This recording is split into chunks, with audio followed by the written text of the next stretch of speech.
So back in December of 2025, Gaijin has the list where they have things passed to the developers. I kind of skipped over it, but one of the vehicles was the MV22 Osprey, and the Osprey is my favorite helicopter outside of obviously the AH-1 Zulu and the AH-1 Whiskey and the C-53. Okay, you guys get the point though. It's one of my favorite helicopters, and it got me thinking, how would this aircraft be added? I know a lot of people don't know a lot about the MV22, so this is just a quick video kind of talking about it. So just because it was passed to developers obviously does not mean that it is confirmed to come to the game. It's something that is in consideration to get added. If it were to be added, I honestly think it'd probably be added at like 9.3 or 9.0.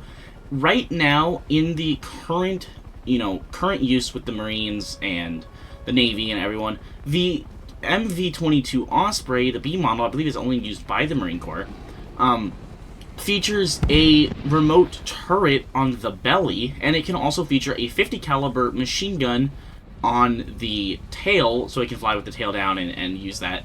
And there's ongoing testing to equip it with unguided rockets and machine guns. I would not be too surprised if Gaijin adds it with rockets. Personally, I'm actually okay if they added it just with heavy machine guns. Like, obviously that's not going to be everyone's favorite cup of tea, but I'm okay with it. It's an aircraft that's super unique. It's something I would love to have in the game, even if it's not, like, meta or, amazing and the greatest thing ever.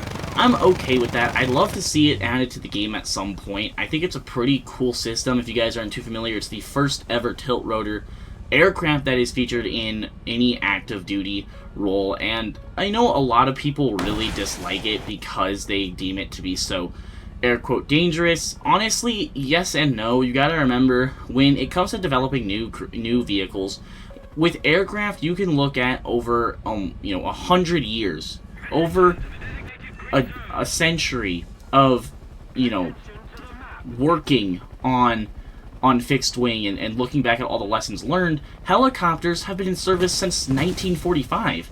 So you almost have, you have 80 plus years of helicopter stuff to look back on. When it comes to tilt rotors, you barely have, 2 decades. So it's very easy to overlook that. On top of this, the Osprey doesn't actually crash on a higher rate than anything else. The issue is, if it does go down, it's often going down when it has full of troops, or when it's full, fully kitted. And you gotta remember, the V22 Osprey can carry 20 plus Marines, so if you have one that goes down in a tragic accident, you're gonna be losing a lot of life.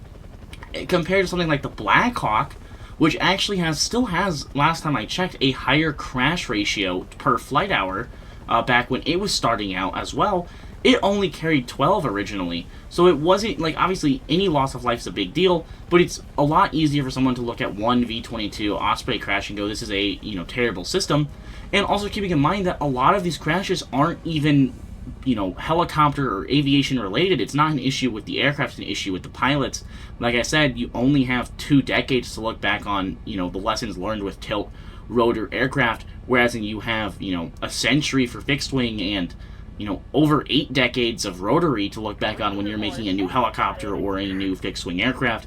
So that's just something to keep in mind as well. I personally love the V22 Osprey. I think the MV22B would be a great addition to War Thunder.